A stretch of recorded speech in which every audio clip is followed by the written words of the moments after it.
qui est le roi de gloire, qui est le Père éternel, qui est le prince de la paix. Oh oui, oui, c'est Jésus. Oh oui, oui, c'est Jésus. Oh oui, oui, c'est Jésus. Oh oui, oui, c'est Jésus.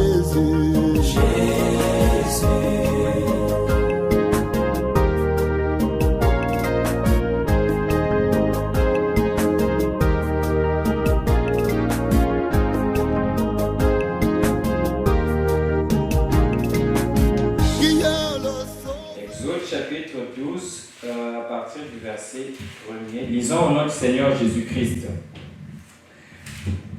L'Éternel dit à Moïse et à Aaron dans le pays d'Égypte: ce mois-ci sera pour vous le premier des mois.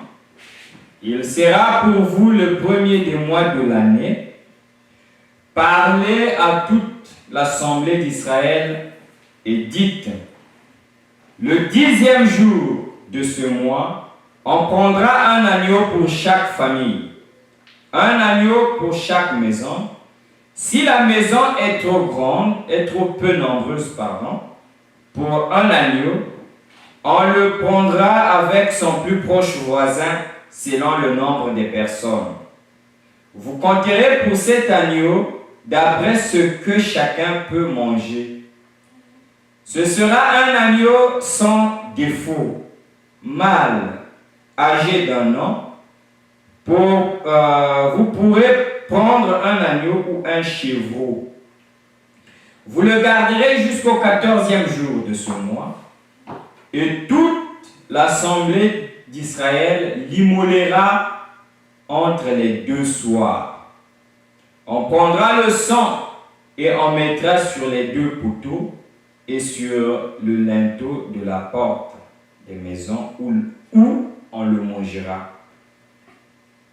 Cette même nuit, on en mangera la chair rôtie au feu. On la mangera avec des pains sans levain et des herbes amères.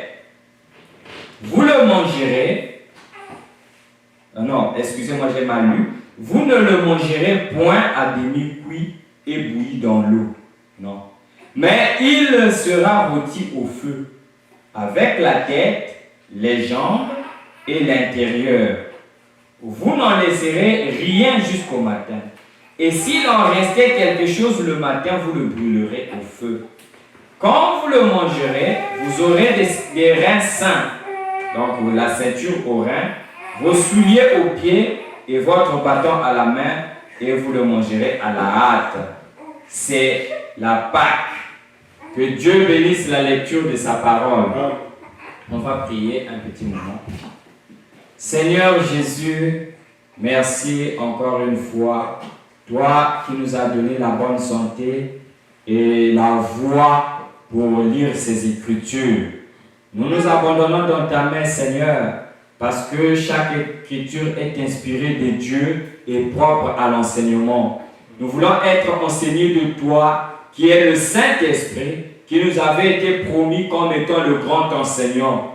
Oh Seigneur Jésus-Christ, parle à nos cœurs, prépare-nous Seigneur, donne-nous cette capacité à nous préparer pour que nous puissions aller à ta rencontre et que nous puissions être sans tache ni ride. Merci Seigneur Jésus pour tout ce que tu fais pour nous. Nous te remettons le reste au Dieu de la réunion, au nom du Seigneur Jésus-Christ. Amen.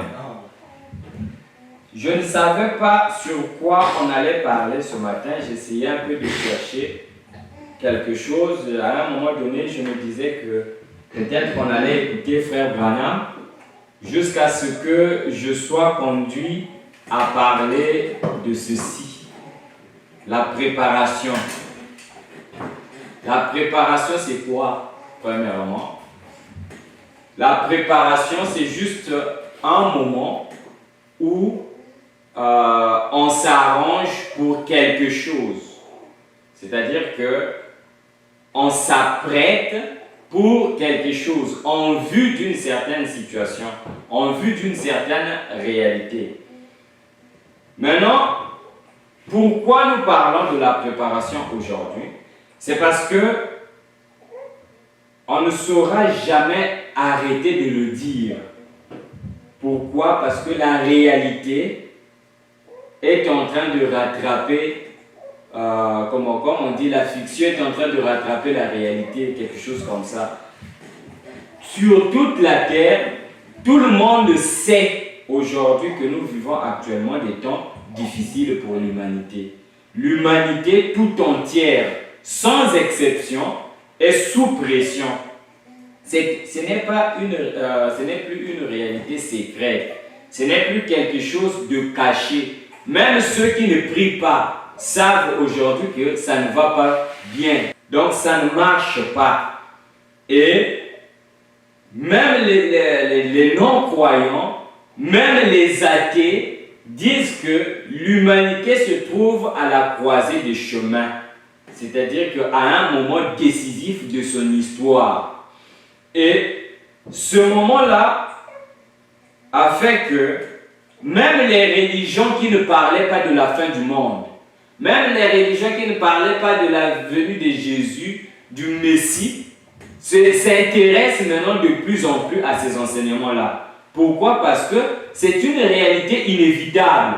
Même dans la politique, ils le savent. Que ce soit les scientifiques, dans tous les domaines. Donc, je sais que c'est sûr qu'il y a aussi beaucoup de gens qui n'aiment pas entendre ce que nous sommes en train de dire. Pourquoi? Parce que pour eux, ça va bien aller. C'est ce qu'ils aiment entendre. Pour eux, ils se disent que non, les choses que vous dites là, c'est trop anxieux. Ça dérange les esprits des gens. Mais en fait, le problème, c'est quoi? Ce n'est pas que ces choses-là sont anxieuses, parce que c'est la réalité, c'est une réalité. Ces gens-là qui disent ça ont un problème. Le problème qu'ils ont, c'est juste la difficulté de regarder la réalité en face et de l'analyser en profondeur. C'est juste ça. C'est comme quelqu'un, prenons le cas d'une femme, une belle femme qui est toujours appréciée. Ah, toi tu es belle, ah, tu as une belle figure, ah, tu as des belles joues, tout ça. Une femme comme ça, et qui subitement va perdre sa beauté par un accident.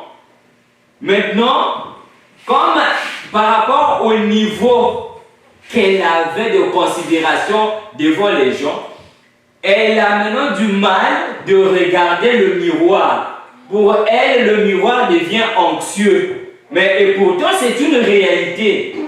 Donc, les gens aujourd'hui, c'est juste la peur qu'ils ont d'accepter la réalité. Mais le monde lui-même témoigne, même la terre, le sol, témoigne que ça ne va plus. Partout, ça ne marche plus. La politique est sous pression, l'économie est sous pression, la vie sociale est sous pression, tout, même la science, la médecine, tout est sous pression. À tel point que des fois on se demande, mais qu'est-ce qui se passe? Vous pouvez voir, surtout quand vous allez dans les réseaux sociaux, là où les gens tentent de s'exprimer, parce que ici, quand on est en Afrique, on peut entendre n'importe quoi dans la rue, mais ici, là, ça se passe un peu dans les maisons. À tel point que on le sent plus dans les réseaux sociaux qui sont comme des lieux communautaires où les gens viennent s'exprimer, disent ce qui est en eux. Et quand on y va, on remarque que les gens sont préoccupés. Les gens, il y a des gens qui se suicident. Pourquoi? Parce que la pression est énorme. Des fois, on ne sait pas c'est quoi le problème réellement, mais on sent que ça ne va pas. Et tout le monde a peur. Les gens se suicident. Des voix aujourd'hui s'élèvent par-ci, par-là. On voit des gens qui marchent pour essayer de forcer le changement, d'amener un peu de l'amélioration. Tout ça pourquoi? Parce que tout le monde, même l'ignorant, se rend compte que nous sommes dans un bateau qui est en train de couler. À tel point qu'il faut faire quelque chose. Mais le problème c'est quoi? C'est que ce n'est pas nous qui allons faire quelque chose. Pourquoi? Parce que ça ne marchera pas. Ce n'est pas parce que nous ne sommes pas capables. Ce n'est pas parce que nous n'avons pas d'effort à faire, mais c'est parce que c'est quelque chose qui est déjà arrêté. C'est-à-dire que Dieu a destiné ce monde à la destruction. Pour quelle raison? Parce qu'on va se demander, mais ce Dieu-là, il doit être méchant. Il n'est pas bien. Comment des gens, des enfants et des femmes, parce que c'est par là qu'on passe souvent, les enfants et les femmes sur la terre, qui vont mourir seulement comme ça là, parce qu'il y a un Dieu méchant qui est énervé quelque part. Non. Le problème, ce n'est pas avec Dieu. Le problème, c'est avec nous les humains. Nous sommes arrogants, nous sommes orgueilleux, nous sommes hautains. On pense avoir la maîtrise de tout. Et ça se manifeste comment? Premièrement, nous comprenons et nous savons que quand Dieu, avant même qu'on arrive à Dieu, nous savons d'une manière générale que chaque chose qui existe fonctionne sur base de principes. Chaque chose. Même pour que le lutin ici se tienne debout ici, il faut qu'il y ait certains principes qui doivent être respectés. Il y a par exemple l'automobile, pour que ça roule, il faut qu'il y ait des principes. Donc chaque chose a des principes. Et Dieu ne pouvait pas créer son monde sans principe. Dieu ne pouvait pas mettre en place une création sans principe. Et Dieu a créé la nature, l'être humain et tout ce qui existe. Il a mis des lois et il a mis des principes. Sauf que nous, avec notre libre arbitre, Dieu n'avait pas voulu que nous puissions être des robots. Des gens qui doivent... Non, Dieu avait voulu que nous puissions avoir le libre arbitre, être capable de décider pour que nous puissions l'aimer. Parce que lui, c'est ce qu'il veut. Ce n'est pas une relation brutale, une relation menaçante, non. Lui, il veut que ça soit une relation d'amour. Comme nous venons de le chanter, lui, il nous aime. Il témoigne de son amour envers nous. Et nous, en retour, on doit avoir cette liberté de l'aimer. Par contre, qu'est-ce qui se passe? Il y a un monsieur qui est le détracteur en chef, le diable, le grand violeur des lois de Dieu. Et ce monsieur-là, cet esprit-là, s'est accaparé des êtres humains. Mais n'oublions pas que Dieu a donné à l'homme le libre arbitre. Donc l'homme peut accepter ce que le diable lui dit, tout comme il peut refuser ça. Mais d'une manière générale, je ne parle pas des exceptions, mais je parle d'une manière générale, les humains sont toujours attachés à ce que le diable leur propose. Et c'est de là que partent les problèmes. Parce que aujourd'hui, par exemple, si nous prenons, je ne sais pas si je vais me retrouver, mais si nous prenons dans le livre de Jonas, on va voir que Dieu se met même en peine des animaux. Les animaux là, que parfois nous disons, ah, mais c'est un animal, tu peux le tuer, qu'est-ce que ça fait? Dieu se met en peine de ces animaux-là. Il se met en peine. Je ne sais pas si je vais me retrouver. Attendez. Il se met en peine. Donc Dieu se met en peine de sa création. Même une fourmi qui meurt, Dieu, ça lui fait mal. Pourquoi? Parce que Dieu ne lui avait pas créé pour qu'il meure. Mais c'est pour qu'il puisse être éternel, qu'il puisse avoir une vie en continu. Pourquoi? Parce que Dieu est éternel et tout ce qu'il fait est aussi éternel. Maintenant, si Dieu peut se mettre en peine, même de ce que nous considérons parfois être des choses inutiles, à combien plus forte raison nous, les humains qu'il a créés, à son image? Bon, c'est Jonas chapitre 4. Vous pourrez lire tout le chapitre à la maison, mais moi je veux prendre juste à partir du verset 11. Le Seigneur parle à Jonas en train de l'engueuler. Pourquoi? Parce que Jonas voulait que Dieu puisse frapper la ville de Ninive.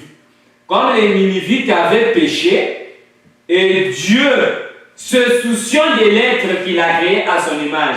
Parce que la Bible dit toujours la vérité. La Bible dit que Dieu ne veut pas qu'un seul homme ou qu'une seule personne sur la terre puisse mourir, puisse se perdre. Mais c'est nous-mêmes le problème. Donc ce n'est pas Dieu Dieu qui est méchant, mais c'est nous. Écoutons ce que Dieu dit. Dieu se souciant des Ninivites, il envoie Jonas. Jonas va prêcher là-bas. Jonas se dit que non, ces gens-là, parce que Ninive c'est à Babylone. C'est la future Babylone si je ne me trompe pas. Et ces gens-là, c'est des pécheurs, c'est des impies. Moi, je ne veux pas. Comme ils ont péché, Dieu a eu une raison de les détruire. Donc, moi, je ne veux pas aller prêcher là-bas parce que je sais que l'Éternel est miséricordieux. Il va les pardonner. Non, ils doivent mourir. Et vous voyez ce que l'homme est. Un prophète de Dieu qui pense comme ça là. Et il s'enfuit. Sauf que Dieu qui aime ces gens, qui se soucie des gens qu'il a créés à son image, l'a coincé jusqu'à ce qu'il soit rendu là-bas par obligation. Parce que c'est lui seulement qui devait apporter la parole. Et quand il arrive sur place, il prêche, les gens se répondent, les gens se convertissent, lui il était en colère. Il dit que vous voyez, c'est ce que je ne voulais pas. Parce que je savais qu'ils vont se repentir et Dieu va les pardonner. Et il est sorti de la ville, il va s'asseoir quelque part en colère. Pourquoi? Parce que les gens se sont repentis. Et Dieu est venu lui parler. Quand il est sorti de la ville, il s'est assis quelque part et Dieu a fait pousser un ricin. En quelques temps là, c'est sorti, ça a grandi, ça a donné du feuillage. Comme ces côtés-là, c'est des zones désertiques, il faisait chaud. Et le ricin là lui donnait de la fraîcheur. Il s'est dit, oh mon Dieu, c'est quelle bénédiction, ça, tout ça c'est bien. Mais Dieu a envoyé quelque temps après un ver qui est venu détruire le ricin. Et Jonas a commencé à s'énerver contre Dieu pour le ricin qui est détruit. Il dit que, comment tu m'as donné un ricin et que tu détruis ça? Et c'est là que Dieu va lui dire que toi tu te plains pour le ricin que toi tu n'as pas planté. C'est pas toi qui l'as fait croître. Tu n'as rien fait. Maintenant tu veux que les gens de Ninive puissent mourir, que moi j'ai créé, qu'ils puissent mourir à la place. Et toi tu te soucies plus de ton ricin que des gens. C'est là que Dieu va dire ceci au verset 11. Et moi, je n'aurai pas pitié de Ninive, la grande ville dans laquelle se trouvent plus de 120 000 hommes qui ne savent pas distinguer leur droite de leur gauche et des animaux en grand nombre. On voit comment Dieu se soucie de sa création. Même les animaux ont fait que Dieu ne devait pas frapper cette ville-là. Il s'est soucié que les gens puissent se repentir. Donc le problème, ce n'est pas avec Dieu. Le problème, c'est avec nous qui nous associons à Satan, qui viole la loi de Dieu et qui nous apprend à violer cette loi-là. Donc ne disons pas que si les choses ne vont pas bien, si Dieu a décidé de détruire ce monde, si Dieu a décidé de lâcher les fléaux sur la terre, ne disons pas que Dieu est méchant. Prenons cet exemple de Ninive. Dieu a envoyé un serviteur pour aller faire repentir les gens là-bas. Et si vous lisez un peu plus haut, au chapitre 3, vous allez remarquer que quand Jonas a prêché, les gens se sont repentis. Parce qu'ils ont écouté la voix de Dieu. Maintenant, prenons notre temps ici, qui est caractérisé par Apocalypse chapitre 3, le verset, je ne sais plus trop le verset, mais dans Apocalypse chapitre 3, si vous y allez, vous allez voir ce que l'Esprit dit aux églises concernant les esprits qui règnent aujourd'hui. Maintenant, par rapport à tout ce qui arrive sur la terre, dans le cadre de la relation entre l'homme et Dieu, qu'est-ce que Dieu a décidé? Il s'est dit que non, je veux que vous puissiez vous repentir, je veux que vous puissiez laisser le mal, mais comme vous ne voulez pas, moi je suis en train de combattre contre Satan. Je dois en finir avec lui. Donc toute personne, je l'ai déjà chassé au ciel. Toute personne qui s'associe à Satan, il va recevoir les coups que Satan, qui sont destinés à Satan. Donc ce n'est pas le problème de Dieu, c'est notre problème. Voici par exemple, quand le Seigneur parle, nous n'allons pas décrire ou expliquer les fléaux, Mais on est en train de parler du fait que dans la relation entre Dieu et l'homme, le problème n'est pas du côté de Dieu, mais le problème est du côté de l'homme. Dans Apocalypse chapitre 9, le verset 12 à 21, voici ce que la Bible dit. Le premier malheur est passé. Voici, il vient encore deux malheurs après cela. Le sixième ange sonna de la trompette, et j'entendis une voix venant des quatre cornes de l'autel d'or qui est devant Dieu, et disant au sixième ange qui avait la trompette, délie les quatre anges qui sont liés sur le grand fleuve Euphrate. Et les quatre anges qui étaient prêts pour l'heure, le jour, le mois et l'année, furent déliés afin qu'ils tuassent le tiers des hommes. Le nombre des cavaliers de l'armée était de 2 myriades de myriades. J'entendis le nombre. Et ainsi je vis les chevaux dans la vision, et ceux qui les montaient ayant des cuirasses couleur de feu, d'hyacinthe et de soufre. Les têtes de chevaux étaient comme des têtes de lions, et de leur bouche il sortait du feu et de la fumée et du soufre. Nous sommes en train de lire des fléaux qui s'abattent sur la terre. Le tiers des hommes fut tué par ces trois fléaux, par le feu, la fumée et par le soufre qui sortait de leur bouche. Car le pouvoir des chevaux était dans leur bouche et dans leur queue. Leur queue était semblable à des serpents, ayant des têtes, et c'est avec elles qu'ils faisaient du mal. Ça, ce sont des fléaux. On ne va pas expliquer les fléaux, mais nous sommes sur le rapport dans la relation entre l'homme et Dieu.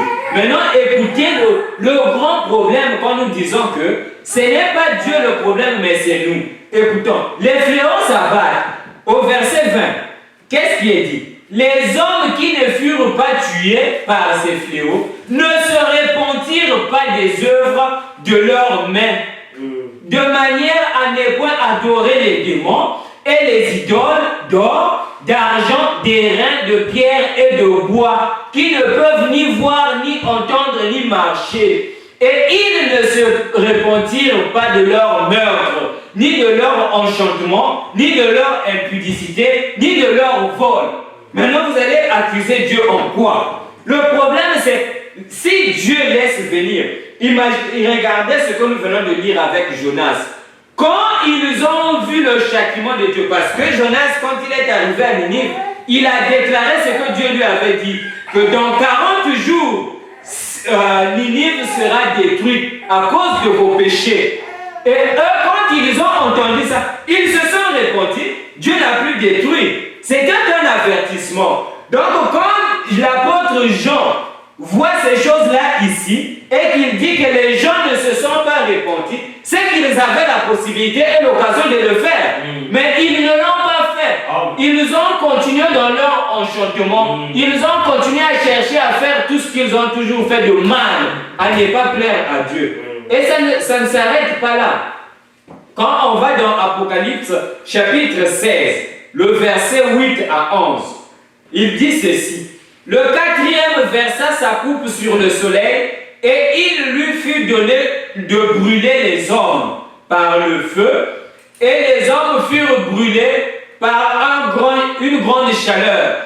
Ils blasphémèrent le nom du Dieu qui a l'autorité sur ces fléaux. Ils ne se repentirent pas pour lui donner gloire. Vous voyez comment l'homme est méchant. Donc c'est la méchanceté de l'homme qui amène les fléaux sur la terre. Ce n'est pas Dieu. Dieu a un problème avec Satan. Mais l'homme s'est associé à Satan, c'est pourquoi il reçoit les coups. Et aujourd'hui, nous sommes en train de vivre ça. Le cinquième, au verset 10, le cinquième versa sa coupe sur le trône de la bête, et son royaume fut couvert de ténèbres. Et les hommes se mordaient la langue de douleur. Pour une troisième fois, au verset 11, et ils blasphémèrent le Dieu du ciel à cause de leur douleur et de leur ulcère, et ils ne se repentirent pas de leurs œuvres. Donc la méchanceté de l'homme est très très grande. Et le problème, ce n'est pas avec Dieu, le problème c'est avec les humains. Nous sommes en train de parler de la préparation ce matin. À quoi nous devons nous préparer? Pourquoi nous devons nous préparer? Nous allons le voir. Donc malgré le niveau, le degré d'avertissement qui a continué à changer avant la destruction finale, l'homme n'a pas voulu se détacher de Satan. N'oublions pas que ici, Jean est dans une vision. Il est en train de voir les choses qui vont venir. Et ces choses-là se sont accomplies au cours de l'histoire, jusqu'aujourd'hui. Malgré ce qui arrive, les gens préfèrent aller marcher, pensant faire changer les choses au lieu de se repentir. Les gens préfèrent chercher à fournir un effort, à vouloir faire bouger les choses. Mais vraiment, sincèrement, c'est difficile.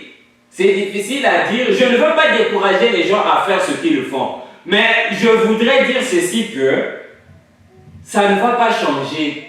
Ça ne va pas. Au contraire, la Bible dit, parce que ce que nous sommes en train de vivre aujourd'hui, ça peut paraître peut-être étonnant pour certaines personnes qui ont déchiré la Bible et l'ont jetée aux poubelles. Mais la Bible l'a dit depuis des millénaires que ça va arriver. Et c'est pas que quand on va fournir un certain effort, ça va changer. Non, ça va s'empirer. Et si on ne veut pas être anxieux maintenant, de regarder la réalité en face et de chercher la préparation dont nous sommes en train de parler, ne nous en faisons pas. Ça va arriver. Ça va être grave. J'écoutais un expert dernièrement qui parlait quelque part dans une vidéo. Il disait quoi? Il dit que l'état, la situation du monde aujourd'hui, c'est comme un véhicule qui est sur l'autoroute à 120 km/h et qui va droit dans un mur et les freins ne tiennent plus. Ceux qui conduisent à vive allure, ils le savent. Ils peuvent comprendre de quoi est-ce qu'il s'agit. Les freins ne tiennent plus. Donc ça veut dire que la destruction doit arriver. Et les experts le savent, ce qui attend le monde, ils savent ça. Et moi, je ne voudrais pas vous rendre anxieux. Ce n'est pas mon souci ce matin. Ce n'est pas de vous pousser à aller vous suicider ou à vous dire que, je ne sais pas comment, à vous rendre anxieux. Non. Mais je ne cacherai pas de vous dire la vérité. Pourquoi nous disons la vérité? Parce que nous devons nous préparer. On doit entrer en préparation. La destruction de ce monde est déjà résolue par son créateur. Moi, je fabrique ma voiture. Je fais comme ceci, ça ne marche pas. Je fais ça, ça ne marche pas. Je fais ci, ça ne marche pas. Au final, je dis que trop, c'est trop avec cette voiture. Je vais la détruire. C'est ma voiture, c'est ma propriété. Je veux la détruire. Qui viendra m'empêcher de la détruire? Je vais la détruire parce que c'est ma voiture. Et le créateur de ce monde a décidé que, comme vous vous êtes associé à Satan et que Satan s'est accaparé de la terre, moi je veux la détruire. Et Satan et la terre, je vais les balayer. Donc ce n'est pas question de dire que ce Dieu-là il est méchant. Non, c'est à nous de faire comme les gens de Ninive. Quand les gens de Ninive ont écouté, ils se sont repentis. Dieu a empêché la destruction d'arriver. Mais comme aujourd'hui, ce qui arrive, c'est quoi? C'est ce qui est écrit dans le livre de la Genèse. Genèse chapitre 6. Ne pensez pas que Dieu est mauvais. Dieu n'est pas mauvais, c'est l'homme qui est mauvais. Dans le livre de Genèse chapitre 6, il est dit ceci. Lorsque les hommes eurent commencé à se multiplier sur la face de la terre et que les filles leur furent nées comme aujourd'hui. Les fils des dieux virent que les filles des hommes étaient belles. Ceux qui sont censés être dans la présence de Dieu sont tout le temps là à courir dans l'impudicité derrière les femmes. Pourquoi? Parce que il y a des entreprises cosmétiques qui ont rendu les filles trop belles, insupportables. Les gens ne se contiennent plus. Et les fils des dieux qui sont censés être dans la présence de Dieu, les voilà partis. Comme aujourd'hui, ils ont pris pour femmes parmi toutes celles qu'ils choisirent, les fils de Dieu. Ils entrent dans la perversion. Alors, l'Éternel dit, mon esprit ne restera pas à toujours dans l'homme, car l'homme n'est que chair et ses jours seront de 120 ans. Donc l'Esprit de Dieu, l'homme a été fait pour incarner l'Esprit de Dieu. Dieu a placé, c'est pour ça que, après avoir autrefois parlé par les prophètes, aujourd'hui, Dieu parle individuellement par le Saint-Esprit. C'est-à-dire que le Saint-Esprit s'incarne dans des gens. C'est ce que Dieu veut. C'est pas que non, ça doit être dans une seule personne, mais ça concerne tout le monde. Ici, quand Dieu parle, il ne parle pas d'un seul homme. Il dit l'homme, c'est-à-dire l'homme avec grand H. Mon esprit ne restera pas à toujours dans l'homme, car l'homme n'est que chair, et ses jours seront de 120 ans.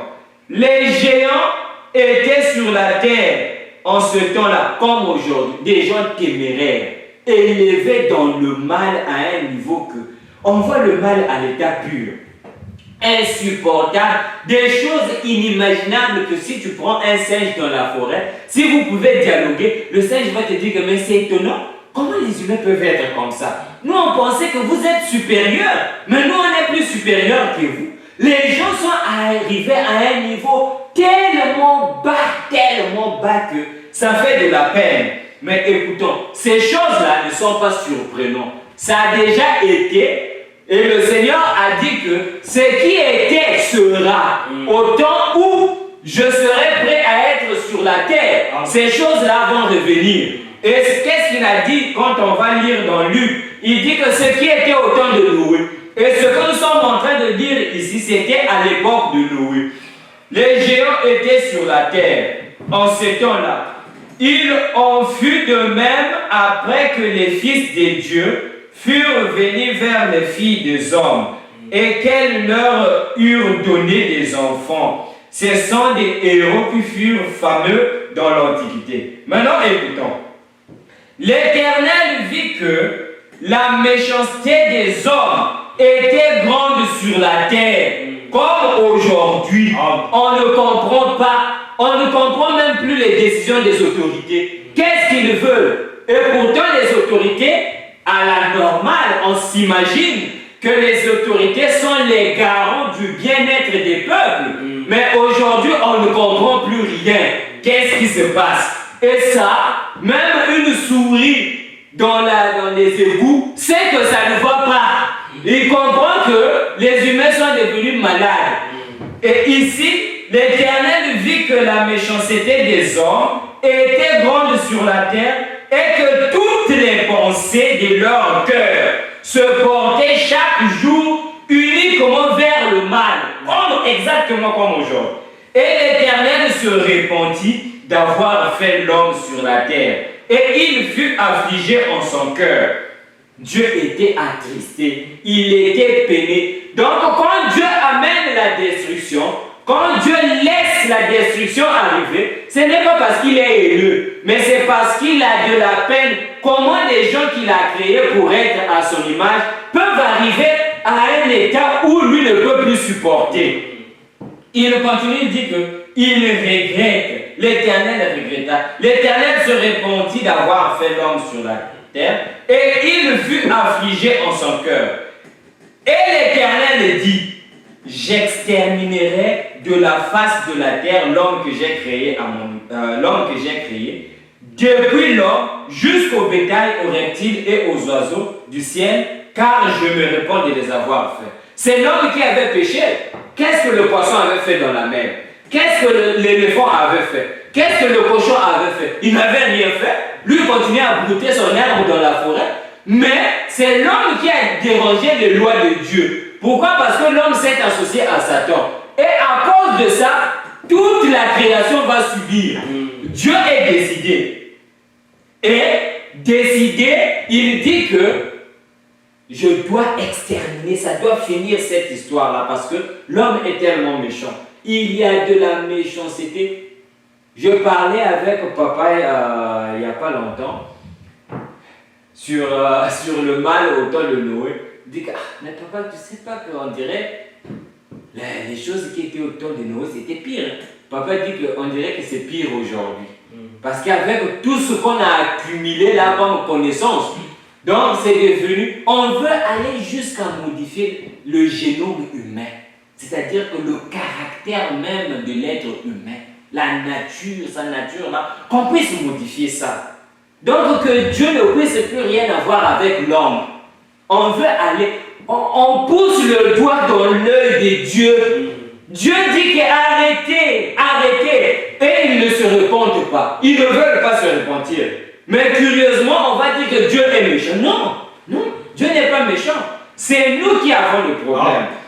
Mais ce récit qui est si sombre, ce tableau qui est si noir, qui est lugubre, où il n'y a pas d'espoir. Parce que c'est vrai qu'il n'y a pas d'espoir. C'est pas parce que, je ne veux pas dire ça pour ignorer les efforts que les gens font. Ce que je vais dire tout à l'heure, je ne veux pas le dire parce que on veut ignorer les efforts que les gens font pour arrêter ce qui est en train d'arriver. Mais comprenons une chose. Ça fait combien de fois que les gens veulent arrêter tout ce que nous sommes en train de voir? Prenons seulement le cas de Covid. Combien de fois les gens se sont efforcés pour arrêter beaucoup de lois liberticides qui ont été votées? Combien de fois? Mais est-ce que ça a marché? Quel était le résultat? Pourquoi? Parce que ce sont des choses qui doivent arriver. Il y a un insuffleur quelque part. Il y a quelqu'un qui est le maître, le maître charpentier de cette œuvre-là. Et si vous êtes intelligent, si vous avez un esprit avisé, pour ceux qui ont vu l'exposition de la crèche de Noël du Vatican, ils peuvent comprendre le message de l'année, je pense que c'était 2000, si ce n'était pas 2019, ça devait être 2020. Ils peuvent comprendre le message. Qu'est-ce qui se passe? Nous sommes dans un niveau où ça doit arriver. Pourquoi? Parce que le diable doit prendre de l'autorité sur la terre complètement et contraindre les gens de force à pouvoir l'adorer. On l'a adoré indirectement. On a essayé de passer à travers. Mais là, il veut être comme il rêvait. Je monterai au-dessus des étoiles. Je serai comme Dieu. Et il veut que l'homme qui est fait à l'image de Dieu l'adore complètement. Et il s'incarne dans un individu. Et c'est là que les choses... Et ils sont en train de poursuivre ça. Ça va arriver. C'est ça la mission qu'ils ont. Et Dieu avait déjà vu ça, que ça va arriver. Donc le tableau que nous avons devant nous, comme cet expert-là avait dit que en face de nous, il y a un mur. On est à 120 km/h. Les freins bye-bye. Donc écrasement inévitable. On va cracher. On va frapper le mur. La destruction est inévitable. Oh climat, vous voyez la climatophobie. Oh non, vous voyez ici les ressources. J'entendais, je ne sais plus si c'était dans une vidéo où je suivais des informations. Ils disent que chaque fois que nous arrivons au mois d'août de chaque année, les humains sur la Terre entrent dans un nouveau crédit. C'est-à-dire qu'ils vivent à crédit par rapport à la nature. La nature n'est plus capable de renouveler les ressources pour nourrir les humains sur la terre. Donc ça fait que nous consommons plus que ce que la nature peut produire. Alors, la destruction est inévitable. On ne fait que se multiplier et les problèmes ne font qu'augmenter. La nature est de plus en plus incapable. Ceux qui veulent être riches, vous voyez quelqu'un qui a... Voilà, je suis le milliardaire du monde, 200 milliards de dollars. Il a l'argent pour toute sa vie. Peut-être pour des générations, je ne sais pas combien de générations pour sa famille. Non, il veut toujours rester là-bas. Qu'il soit perché, riche, toujours. Et il écrase les autres. C'est ça la nature des gens aujourd'hui. Et c'est le même esprit qu'au temps de Noé. Mais Dieu a dit que non. Je ne peux pas continuer à tolérer ça. Je vais détruire la terre. Mais qu'est-ce qui va arriver? c'est que malgré tout ce tableau qui est noir, malgré tout ce tableau triste, où nous allons voir beaucoup d'enfants détruits, nous allons voir beaucoup de femmes détruites, nous allons voir des hommes détruits.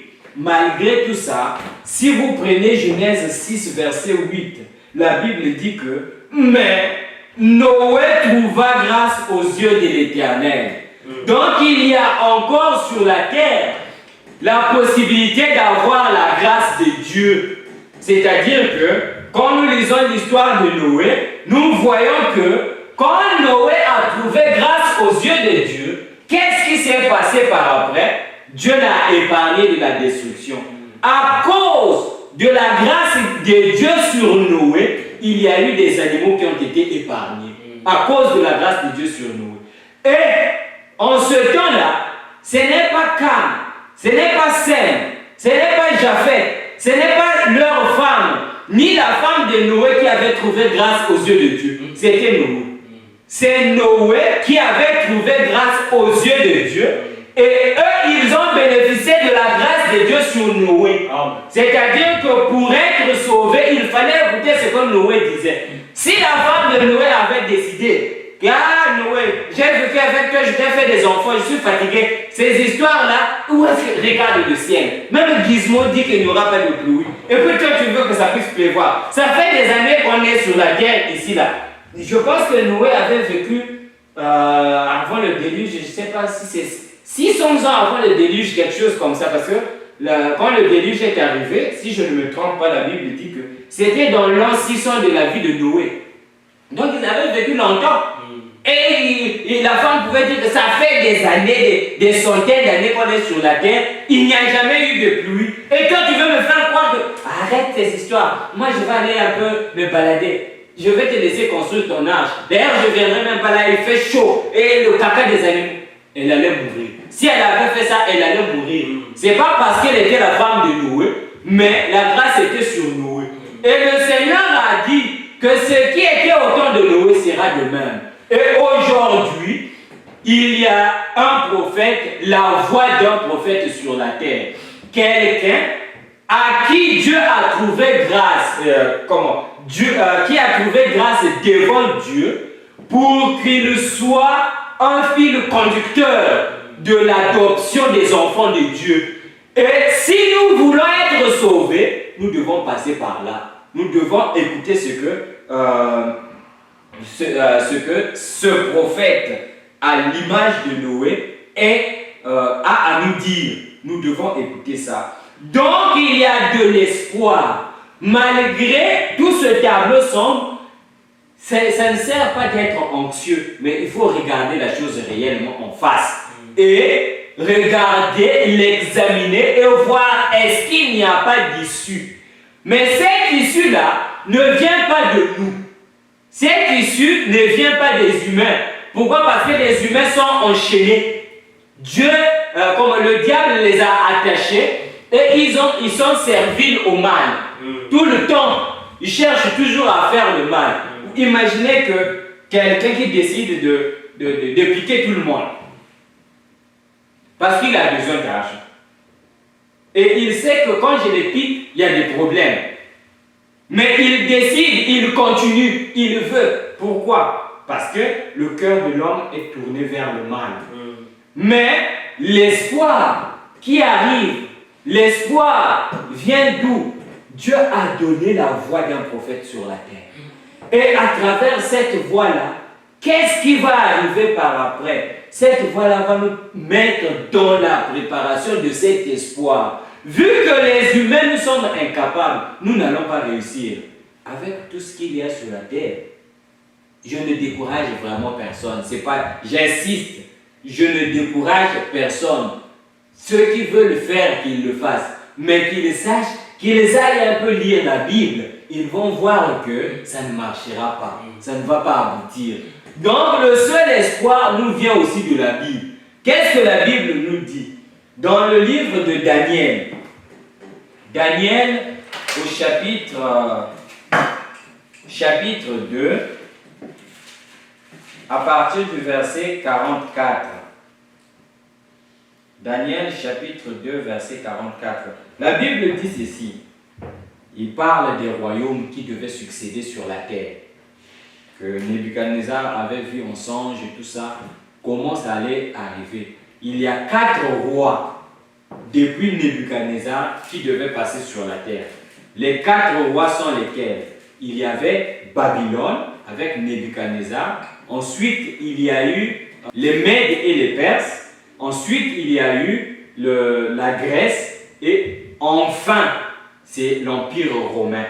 Et l'Empire romain n'a jamais disparu, mais a juste changé de forme jusqu'aujourd'hui. Maintenant, l'espoir nous vient de comment? Ces choses-là, quand vous lisez ce récit, vous allez voir quand Daniel parle des animaux qui typifient l'Empire romain. L'animal, pardon, qui typifie l'Empire romain. Il dit qu'il était épouvantable.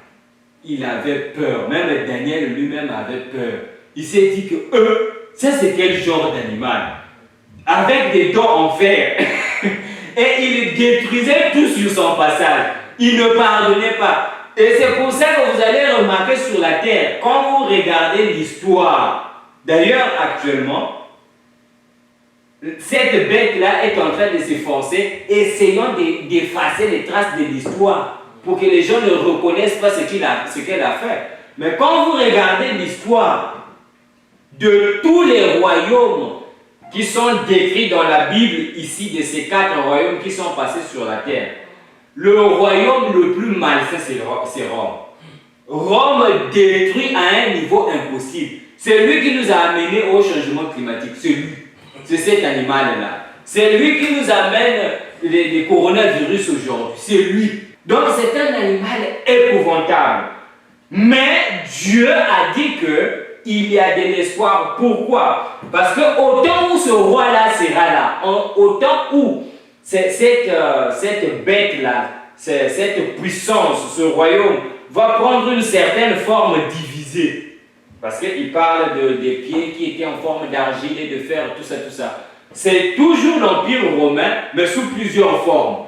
Maintenant, la Bible dit quoi? Dans le temps de ces rois-là, le Dieu des cieux suscitera un royaume qui ne sera jamais détruit et qui ne passera point sous la domination d'un autre peuple.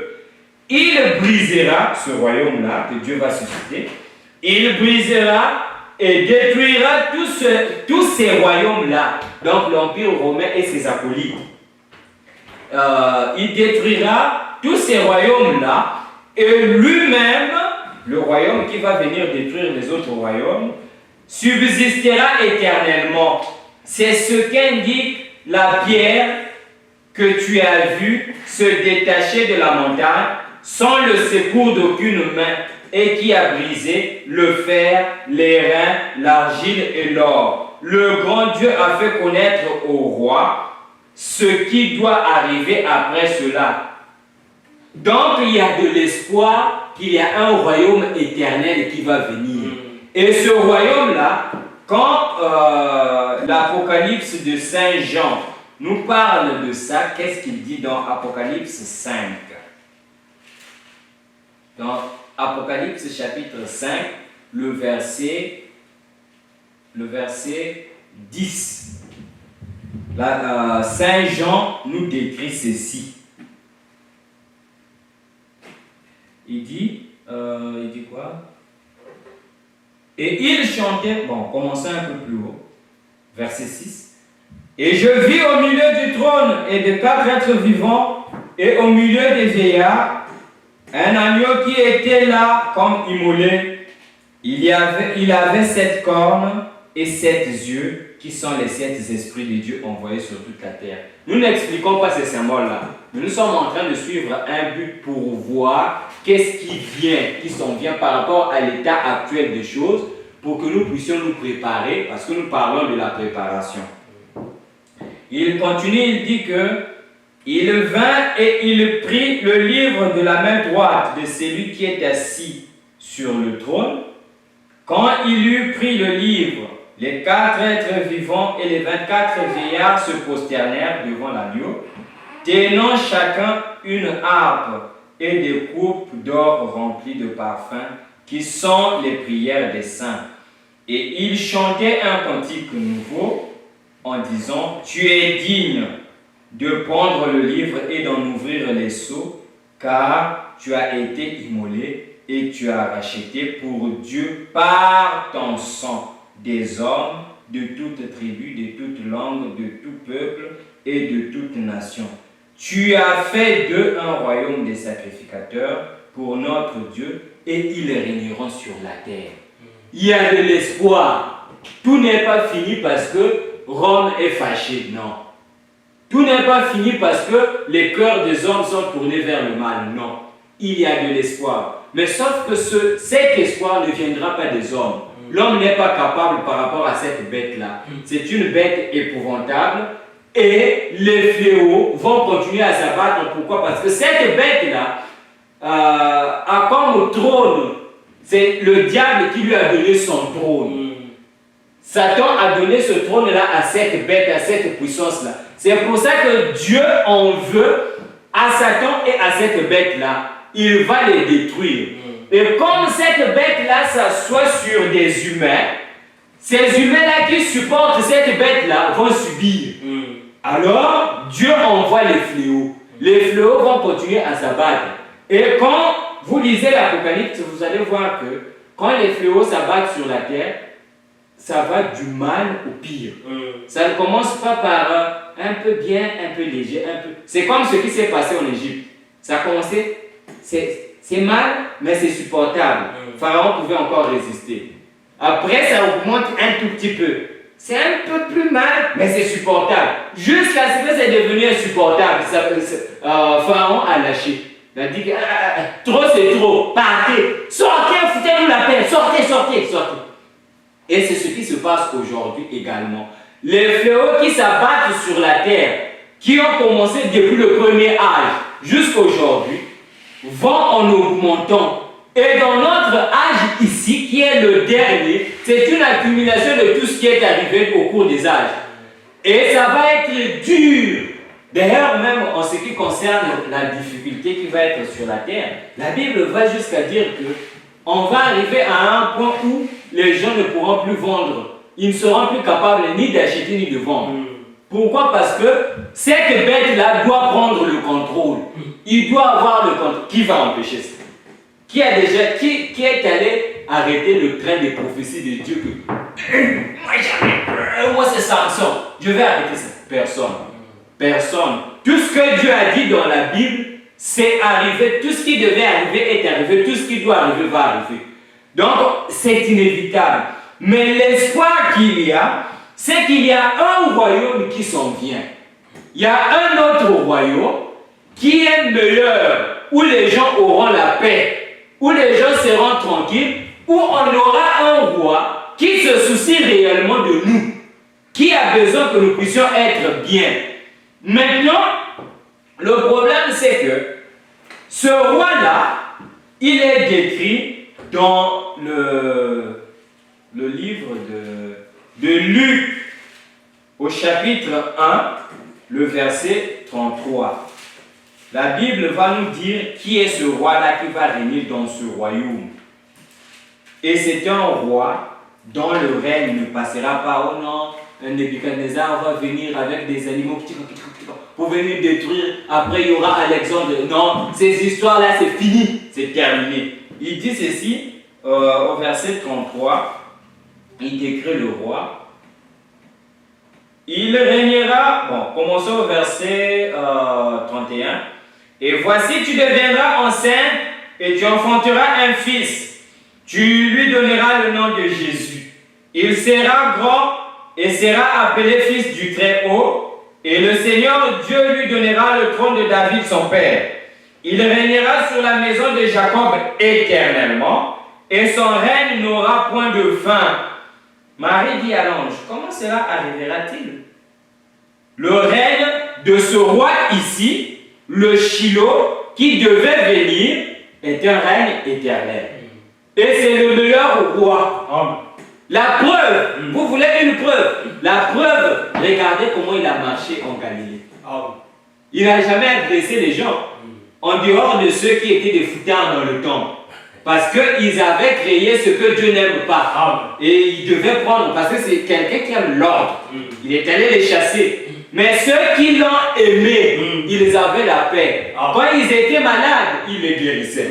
Quand ils avaient faim, il leur donnait à manger. Quand ils avaient des problèmes, il résolvait leurs problèmes. Amen. Donc c'est le meilleur roi. Et ce roi-là a prévu un royaume qui s'en vient. Mais pour entrer dans ce royaume-là, il faut se préparer.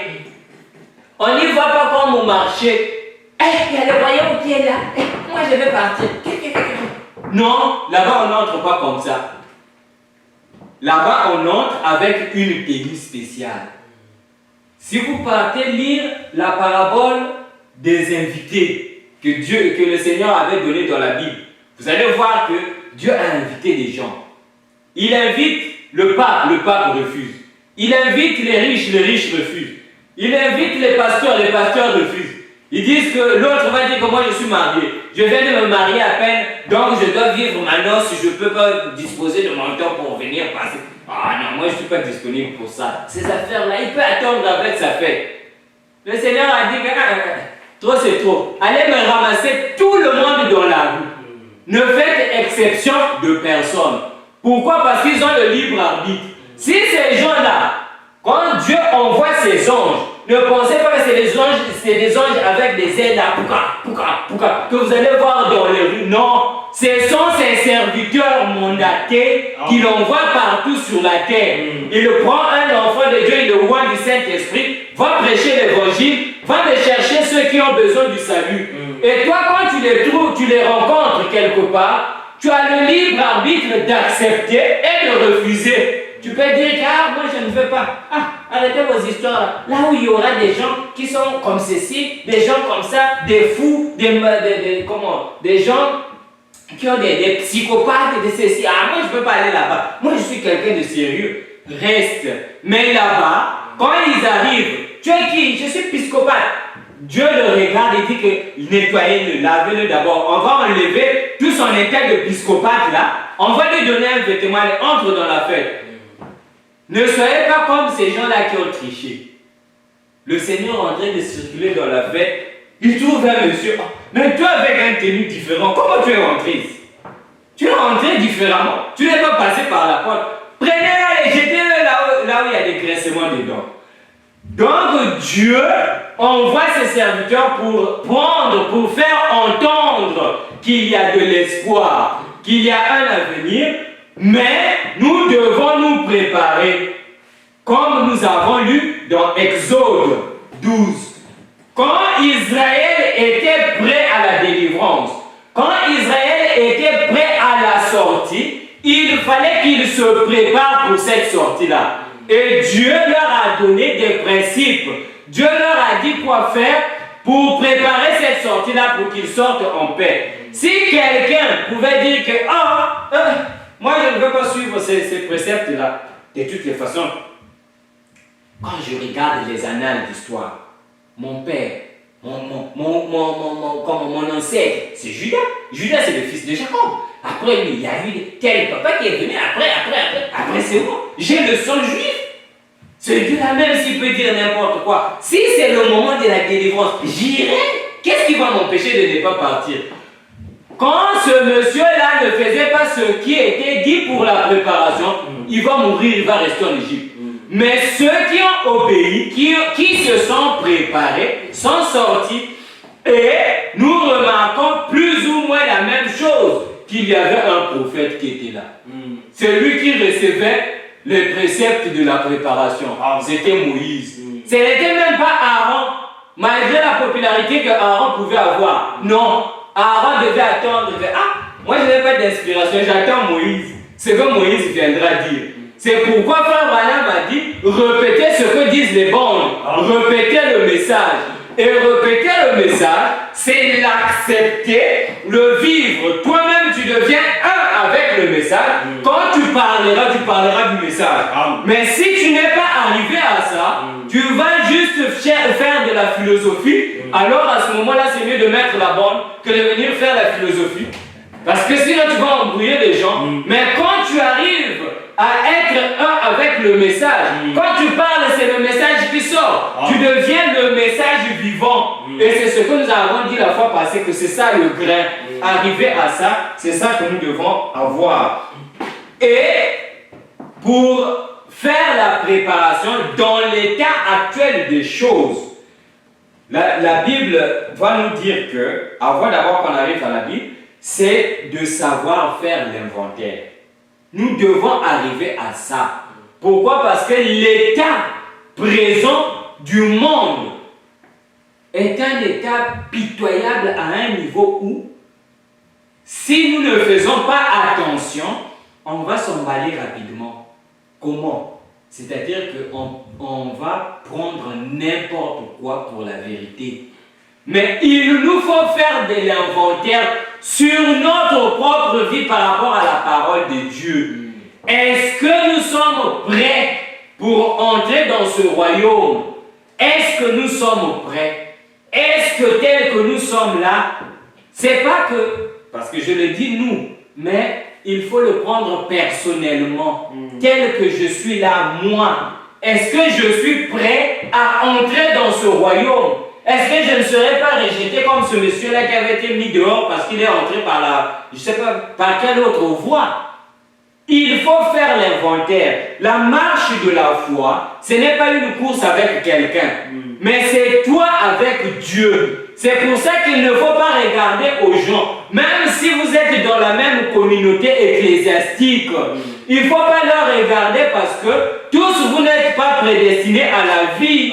Il y en a qui sont prédestinés au mouroir. Il y a de la chair à canon. Mais toi, regarde-toi par rapport à la parole de Dieu. Est-ce que je suis prêt, Seigneur?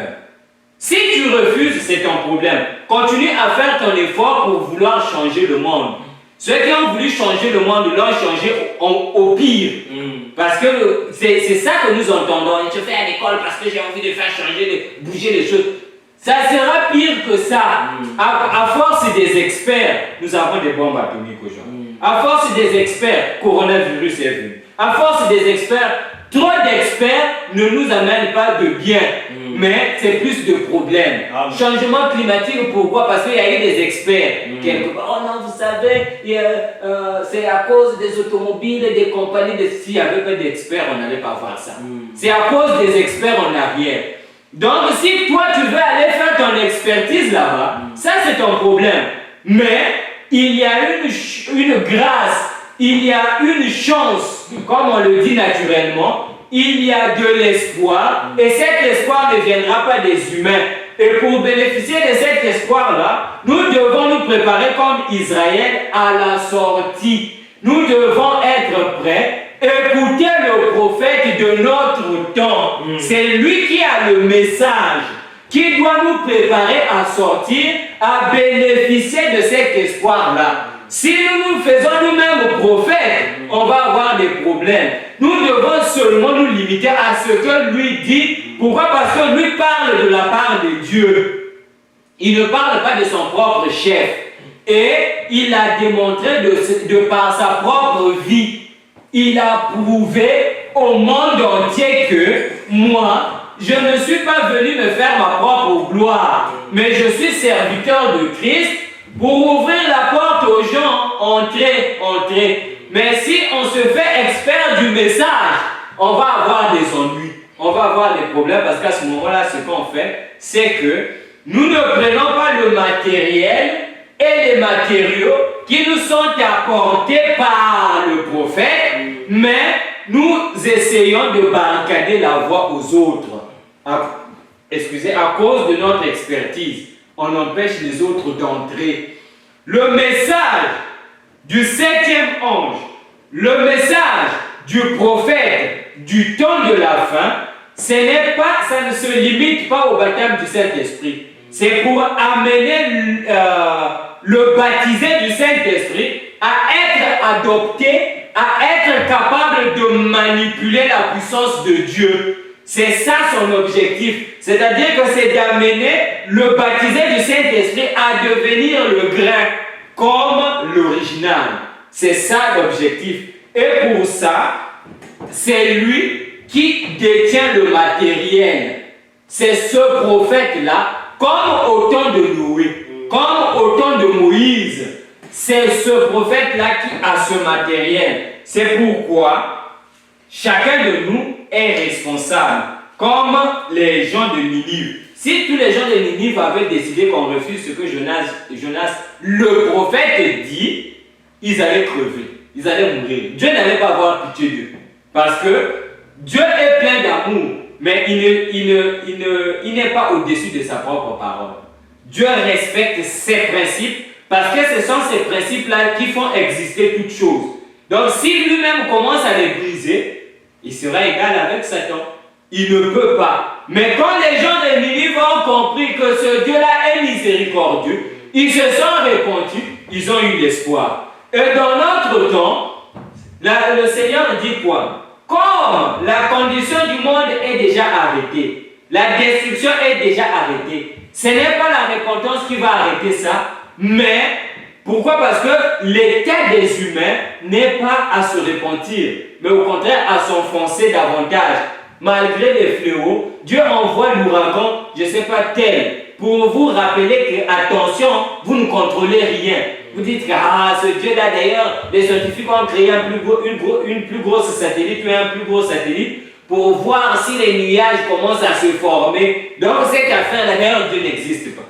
Si vous êtes dans ces conditions-là, ce matin, par votre libre arbitre, on vous invite à se joindre du côté de ceux-là à qui le Seigneur adresse un message particulier. Il dit que l'état du monde est déjà, puisque le jugement de Satan a déjà été prononcé, il est irrévocable.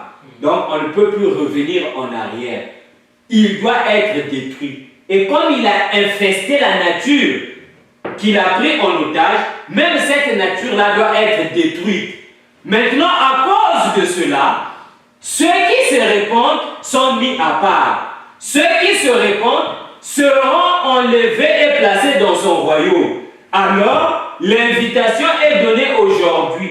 Maintenant, la préparation se fait comment? C'est en écoutant ce que le prophète nous dit dans notre temps. Et cette préparation-là, ce n'est pas le prophète qui vient vous préparer. Le prophète apporte le matériel et les matériaux pour la préparation. Parce que la Bible dit ceci, dans Apocalypse 19, le verset 7. La Bible dit ceci, là-bas. Apocalypse 19, verset 7, commençons au verset... prenons le verset 7 directement. Réjouissons-nous, soyons dans l'allégresse et donnons-lui gloire, car les noces de l'agneau sont venues. Son épouse s'est préparée. Son épouse s'est préparée. L'épouse se prépare elle-même. Mais le matériel pour se préparer vient à travers le prophète.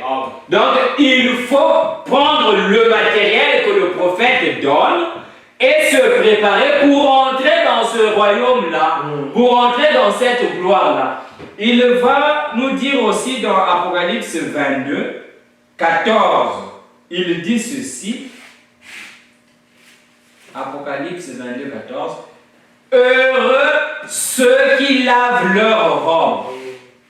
Heureux ceux. Donc nous avons une responsabilité nous-mêmes. Heureux ceux qui lavent leurs robes afin d'avoir droit à l'arbre de la vie et d'entrer par les portes. C'est qu'il y a aussi d'autres entrées. C'est ces gens-là que le Seigneur va mettre dehors. D'entrer par les portes dans la ville. Il y a un royaume à venir. Il y a de l'espoir, mais nous devons nous préparer en fonction du matériel. Si on va écouter un charlatan dans la rue qui va nous dire « Mais Moïse, là, vous ne savez pas que... » Moïse que tu vois là, il a grandi chez Pharaon. Toi, tu sais ce qu'il dit là. Parfois, c'est de l'opposition contrôlée. Tu ne sais pas. Si on écoute ces théories-là, on va mourir. On ne va pas entrer. C'est le diable qui fait ça, qui ne veut pas que les gens puissent entrer dans ce royaume merveilleux qui s'en vient. Il veut qu'on puisse partir avec lui comme il a traîné le tiers des anges. Je ne sais pas, peut-être qu'il y a de ces anges-là qui regrettent. Disent que, on avait fait un mauvais choix. Il ne fallait pas qu'on le suive. Mais c'est trop tard. Le jugement avait déjà été prononcé. C'est irrévocable. Dieu a dit que Satan, tu es jugé, condamné, destruction finale. Parce que n'attendons pas que Satan sera jugé. Satan ne sera plus jugé. La Bible dit qu'il est déjà jugé. Et condamné en plus. Donc, si on prend la part de Satan, jugement, condamnation va nous suivre. C'est pour ça que quelque part, la Bible va dire que heureux ceux qui ont part à la première résurrection. La seconde mort n'aura pas d'effet sur eux. Mais ceux-là qui ne vont pas ressusciter, qui attendent le jugement, ça c'est Dieu seul qui sait. Mais saisissons cette occasion. Si les gens de Ninive se sont repentis et ont empêché la destruction sur eux, c'est que nous aussi aujourd'hui, si nous nous désolidarisons de ces gens-là qui ne veulent pas se repentir, malgré les fléaux qui arrivent, et que nous nous répandons, nous allons empêcher la destruction sur nous. Et nous allons nous préparer en prenant le matériel que le prophète amène.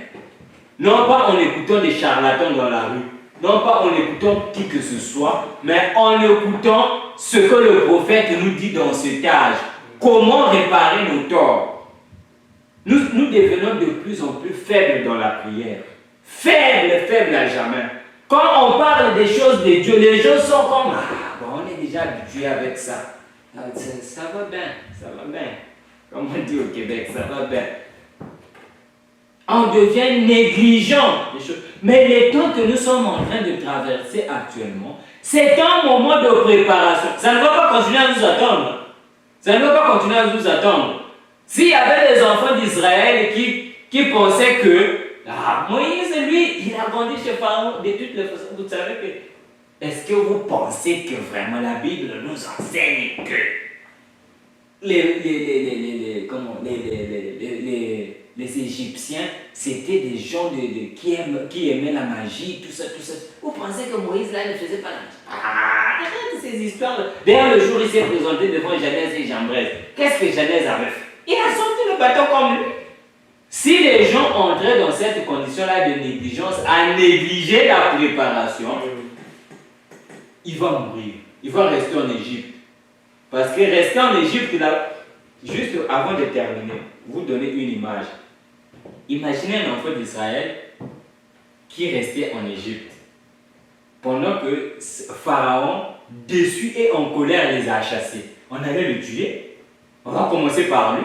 Parce que Pharaon était décidé à ramener les enfants d'Israël ou à les exterminer. Et toi, tu es resté ici et tu voudrais te multiplier pour nous apporter encore les mêmes malheurs. Il faut l'assassiner. Donc le diable va s'attaquer aux gens, les gens là qui minimisent la parole de Dieu aujourd'hui. Ce n'est plus le temps de jouer, sincèrement. Ce temps ici n'est plus le temps de jouer. Comme papa m'a dit hier qu'il a entendu frère Joseph Branham dire qu'on ne sait pas si même on va manger la prochaine Pâque. Pourquoi? Parce que les gens ont tellement doigté l'œil de Dieu. Ils ont dérangé Dieu à un niveau impossible. Et ça, ce sont les choses que nous entendons, que nous voyons, qui circulent. Maintenant, ce qu'on ne voit pas, ce qui se fait dans le noir, c'est difficile. Donc, c'est un temps où le mal est tellement à l'état pur qu'on ne peut même pas expliquer que ce n'est plus le temps de jouer, d'être négligent. Ce n'est plus ce temps-là. C'est le temps d'être constamment dans sa présence.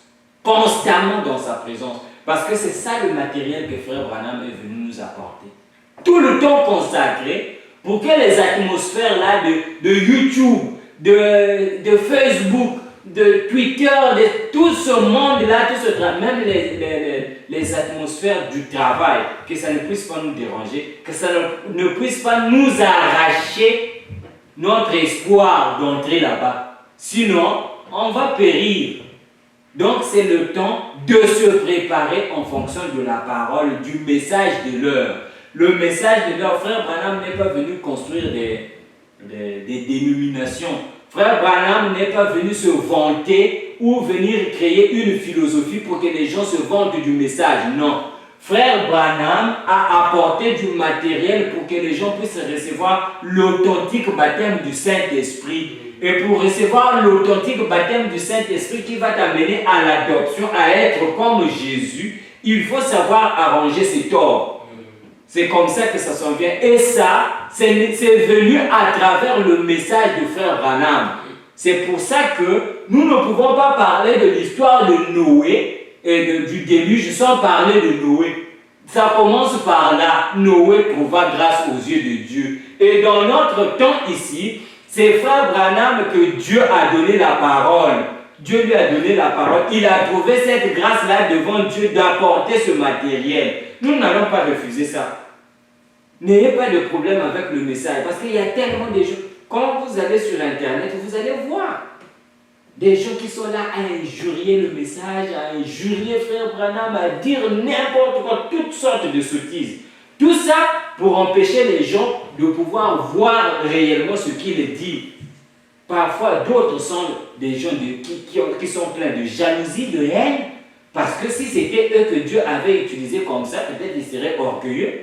Et comme Dieu les a mis au rebut, il a pris quelqu'un qui est humble, ça les dérange. N'ayez pas de problème avec ça. Dieu a utilisé frère Branham d'une manière spéciale. Et frère Branham était très très humble. Très très humble.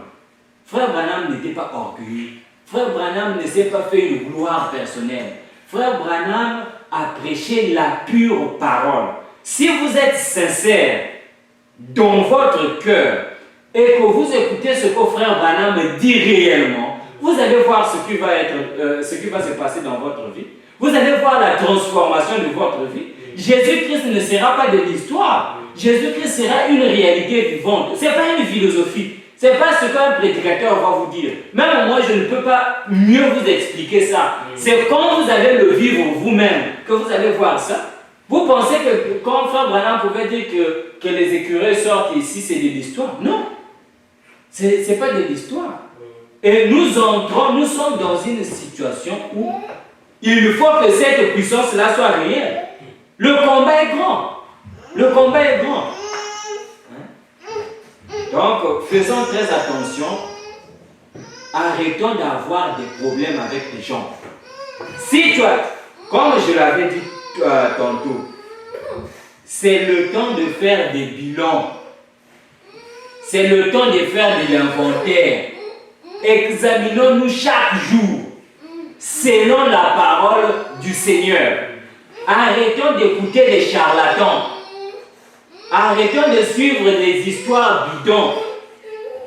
Oh, frère Branham ne veut pas que les femmes prêchent. C'est pas lui qui ne veut pas, c'est la parole de Dieu. Oh non, frère Branham ne veut pas que les femmes portent des pantalons. Donc vraiment, toi tu voudrais manquer l'avenir à cause du pantalon. Qu'est-ce que le pantalon va te donner? Donc si tu ne portes pas le pantalon, tu vas mourir. Ça c'est quoi? Les gens sont plus émotifs aujourd'hui. Les émotions. Dieu n'est pas dans les émotions comme ça. Dieu est dans sa parole. Si c'est déjà dit, ça va rester comme ça. Si toi, c'est à prendre ou à laisser. C'est comme ça que Dieu agit parce qu'il nous a donné le libre arbitre. Dieu n'est pas brutal. Il pouvait venir dire à Adam que dès qu'Adam avançait la main, c'est Dieu qui l'avait créé. L'homme est fait pour Dieu. L'homme est la propriété de Dieu. La Bible dit que la femme est faite pour l'homme et l'homme est fait pour Dieu. Et pendant que Adam avançait la main vers l'arbre interdit, Dieu pouvait faire descendre, je ne sais pas, un éclair là-bas. Arrête! Je ne veux pas de ça. Non, mais il lui avait donné le libre arbitre. Et nous l'avons aujourd'hui. Donc examinons-nous. Les temps sont dangereux. beaucoup de froideur parmi les chrétiens, beaucoup de préoccupations pour la chair. Nous sommes tellement préoccupés. On met en premier lieu la chair. On se soucie. Il y a des gens qui ont accepté la souffrance à cause de Dieu. Il y a des gens et ils ont vu la gloire de Dieu dans leur vie.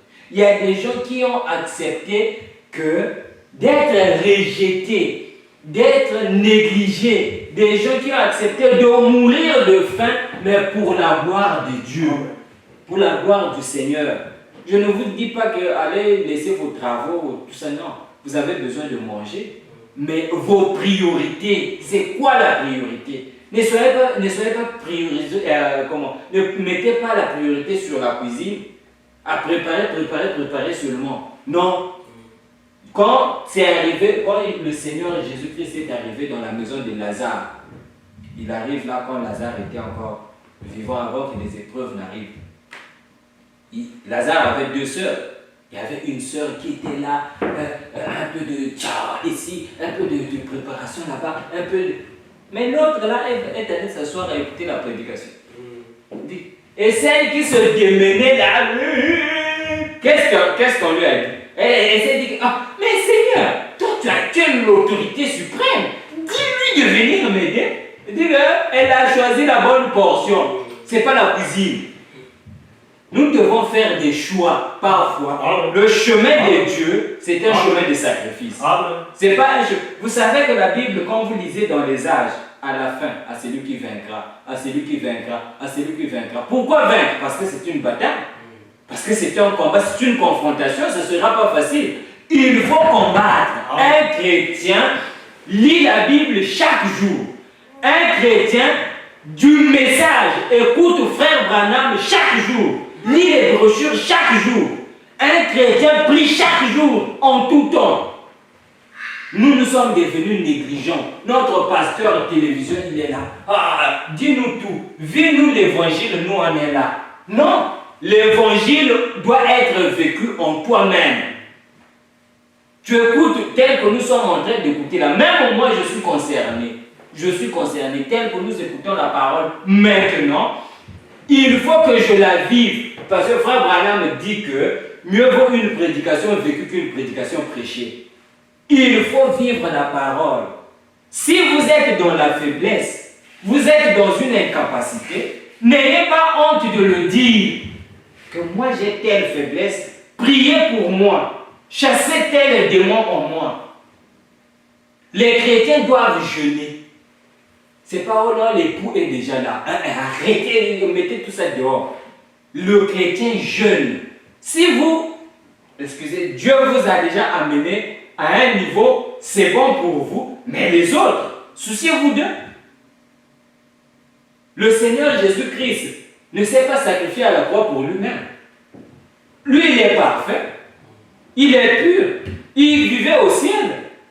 D'ailleurs, il pouvait dire que, fini avec les affaires de tout ce monde-là, Bételgeuse explose là-bas et puis consume-moi tous ces gens-là, c'est fini. Je vais créer d'autres personnes qui pouvaient le faire. Mais c'est un amour pour nous qui l'a amené sur la croix. Donc si toi tu es déjà complet, tu es parfait, jeûne pour les autres, pour les âmes des autres. Tu peux prier, jeûner, veiller, manquer de sommeil pour les autres, implorer la grâce de Dieu. Seigneur, je veux que tel frère puisse recevoir le Saint-Esprit. Je veux voir la parole, le message de l'heure vivant en lui. Nous, on est incapables de faire ça aujourd'hui. Préoccupés à la chair à jamais. À jamais. Mais, dans la bouche, on dit que ça va brûler. Mais, on est préoccupé à ça. Quelle contradiction! Quelle contradiction! On prend la parole, on la traite avec légèreté, mais les choses du monde avec beaucoup de sérieux. Nous devons être conséquents. Si Dieu a permis que nous puissions entendre les choses que beaucoup de gens voulaient entendre, c'est parce qu'il nous a fait confiance. Alors ne décevons pas Dieu. Ne laissons pas passer la main du Sauveur. Soyons conséquents avec nous-mêmes. entrons dans la préparation réellement. Chaque jour, chaque jour, chaque jour, chaque jour. Là, on nous parle des passes vaccinales, par exemple. Ça sera une pierre d'achoppement pour beaucoup de gens. Pour beaucoup de gens. Il y a des gens, quand on le veut ou pas, les vaccins ont toujours des réactions. Même les vaccins contre, je ne sais pas, les hépatites et tout ça, ça réagit d'une personne à l'autre. Que tu le veuilles ou pas, il y a toujours des réactions. Il y en a des gens qui ont pris ces vaccins-là, ils ont eu des problèmes de santé, par exemple. Donc les problèmes peuvent arriver d'une manière ou d'une autre. Mais si Dieu n'entre pas en scène, qu'est-ce qu'on va devenir? On a besoin d'être plus attaché à la parole de Dieu. Quand on dit à l'heure de l'église, c'est 10 heures qu'on doit commencer. C'est-à-dire que 10 heures, il faut arriver 9h30 ici. C'est notre amour pour Dieu. 9h30, le frère Branham, le message, le matériel qui nous a été apporté dit que nous devons être à l'église 30 minutes avant parce que nous devons préparer notre atmosphère à l'écoute de la parole. Ne négligeons pas ça. C'est un petit détail, frère. C'est un petit détail. Qu'est-ce qu'on va faire avec? Tu sais, Dieu comprend. En plus de ça, on est au Canada. Souvent très occupé, beaucoup de problèmes. Non. Frère Branham aussi a vécu aux États-Unis. C'est le même. C'est l'Amérique. Mais comment lui a pu vaincre? Vous savez que Dieu va nous mettre en face de ceux qui ont vaincu. Si toi tu ne peux pas vaincre, dis que non. Oh Seigneur, tu sais, moi j'ai été incapable de supporter. Il va aller chercher. Thomas, viens. Regarde-lui. Ouvre-lui un peu la bande. Dis, moi ce jour-là, voilà ce qui m'était arrivé. Voilà. Quand il t'explique, toi tu étais même mieux que lui. Allez. Sans qu'on te dise ou condamner, toi-même, là où tu es, tu te sens que... Tu vas te poser la question, mais monsieur vient de donner le témoignage, pourquoi tu pleures? Condamné. Arrêtons de prendre la parole de Dieu à la légère. Que tu sois malade, c'est Dieu qui guérit la maladie. Amen. Que tu aies n'importe quel problème. Vous savez que Dieu a dit qu'il est capable de prendre des pierres, d'en faire des enfants d'Abraham. Maintenant, toi qui es né déjà sur la terre, qui a la chair, le sang, qui a l'âme, Dieu ne peut pas te transformer. Dieu est capable. Dieu est capable de te transformer. Ne prenons pas la parole de Dieu à la légère. Soyons conséquents. Ce n'est plus le temps de jouer, de faire quoi que ce soit. Quand l'apôtre Paul était là, il pouvait dire que non, nous attendons, Jésus va venir. Quand Irénée est arrivé, il pouvait dire, mais aujourd'hui, tel que nous sommes là, il peut venir tout de suite. Amen. Maintenant, là, il peut venir. En leur temps, ils attendaient certaines promesses que ça soit accompli. Certaines choses que Dieu a montrées à Jean, il fallait que ça arrive. Mais nous, qu'est-ce que nous attendons? Tout est presque accompli. Tout est accompli. Frère Branham, c'était, comme je l'ai dit tout à l'heure, c'était un vrai prophète. Il a dit, Dieu lui a montré dans une vision que le communisme va dominer le monde. Nous le voyons. Les États-Unis, dès que vous pensez qu'ils vont déclarer que nous devenons communistes, ils ne diront pas ça. Mais ça sera là, la politique communiste sera là. Et Frère Branham va jusqu'à dire que ne pensez pas que c'est plus les gens qui deviennent communistes. Non. Dès que les dirigeants, le groupe est communiste, c'est le pays entier qui est communiste. C'est comme ça que ça fonctionne. Il a vu ça, Dieu lui a montré ça. Il a vu une femme monter. On s'est posé des questions assez, comme lui-même l'avait dit, que est-ce que c'est l'église, est-ce que c'est l'individu, est-ce que tout ça, on ne savait pas. Mais au moins on a vu une femme arriver. Peu importe les moyens, les voies, on ne sait pas, mais elle est là. Donc, ne prenons pas le message à la légère. Frère Branham nous a apporté la vraie parole, que vous ne trouverez nulle part. Et le diable est contre ça. On a lu des documents où on indexe déjà l'épouse. Ils savent, ils connaissent, ils savent l'épouse. Donc ne faites pas l'erreur de rester dans les tourments. Vous serez plus tourmentés que les autres. Donc soyons vraiment sérieux avec nous-mêmes. Prenons le temps dans la prière. Prions beaucoup. 9h30, on est déjà ici. 10h, on commence à chanter. Midi, on termine. Si on arrive ici à 11h, on commence à chanter, à, je sais pas, 11h30, le temps de la prédication, les gens commencent à dormir. Parce que midi, les gens sont fatigués. Là, c'est à cette heure-là, si par exemple c'était la prédication, si on mettait la bande, ça allait être pire. Après, on va poser la question. Est-ce que tu as compris? Faisons un effort de nous attacher à ce que Dieu nous dit. C'est ça qui va nous élever, c'est ça qui va nous sortir. C'est le seul espoir, c'est le seul moyen. Que le Seigneur Jésus-Christ nous bénisse tous. On va entrer dans la prière et on va partir.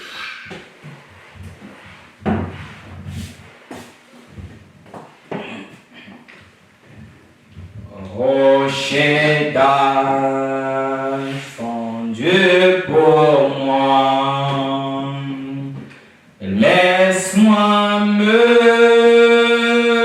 cacher en toi, laisse l'eau avec le sang,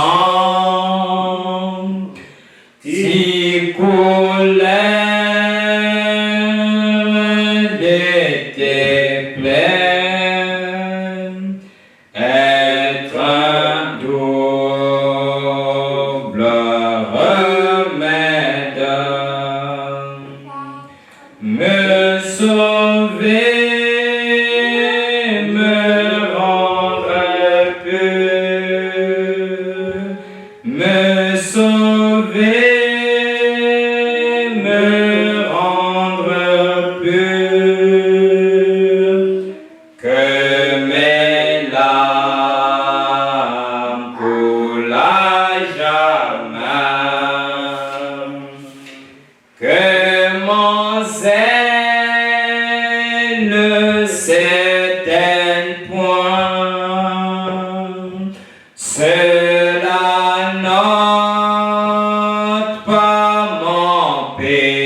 Nous connaissons mieux qui nous sommes devant la parole de Dieu.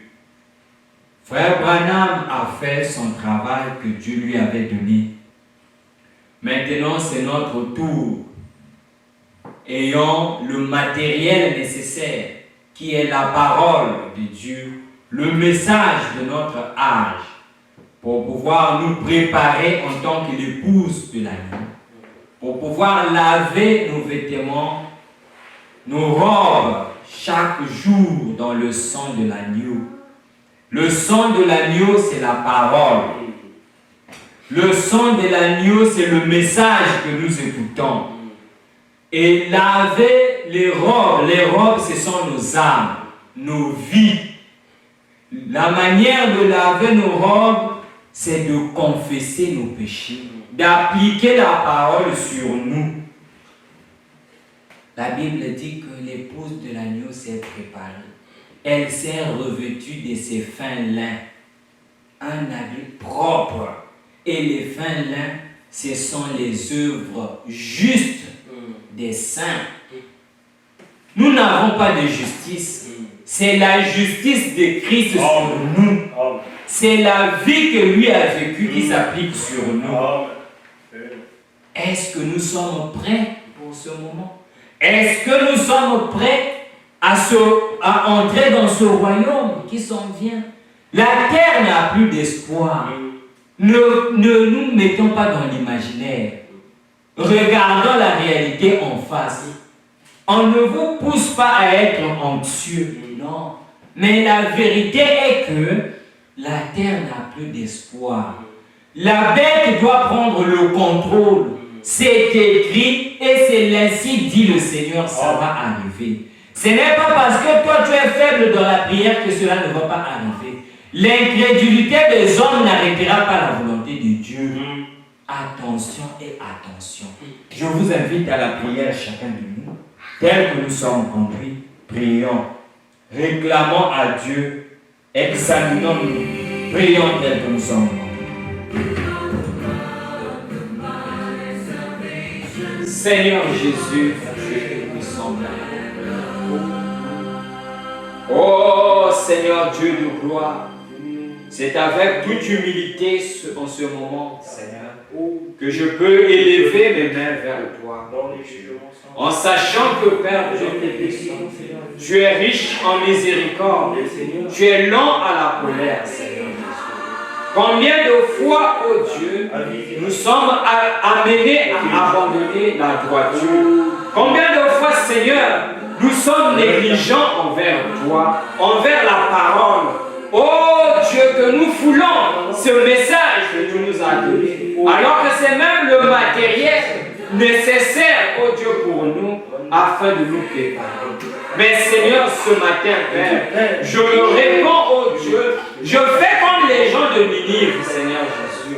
Je te demande de me pardonner. Je regrette, oh Dieu Tout-Puissant, tout ce que j'ai pu faire qui n'est pas correct.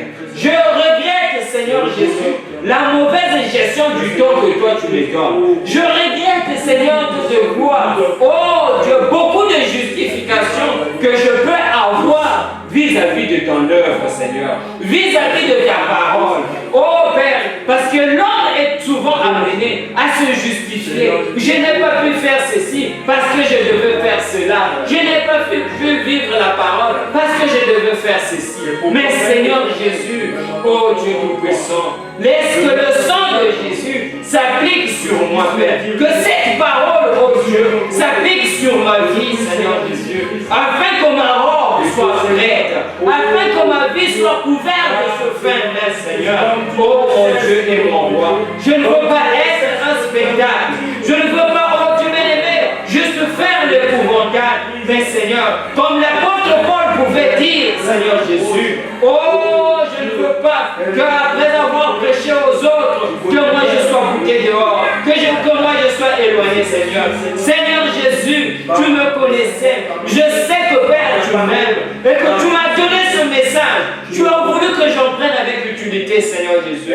Maintenant, oh Dieu, je demande la puissance d'en haut. Je demande le Saint-Esprit de Dieu, oh Père, à pouvoir me faire monter davantage, à me rendre plus humble, oh Dieu bien-aimé, à pouvoir me faire entrer davantage dans la communion avec toi. Accomplis-le, Seigneur Jésus. Enlève toute forme d'incrédulité, Seigneur. Enlève, oh Dieu bien-aimé, toute forme de négligence vis-à-vis de ta parole, vis-à-vis des choses de Dieu, et que mon cœur, en tout temps, Seigneur, soit appliqué sur cela, soit appliqué sur la parole. Seigneur Jésus, oh Père, la pression est immense sur la terre. Oh Dieu, que ce soit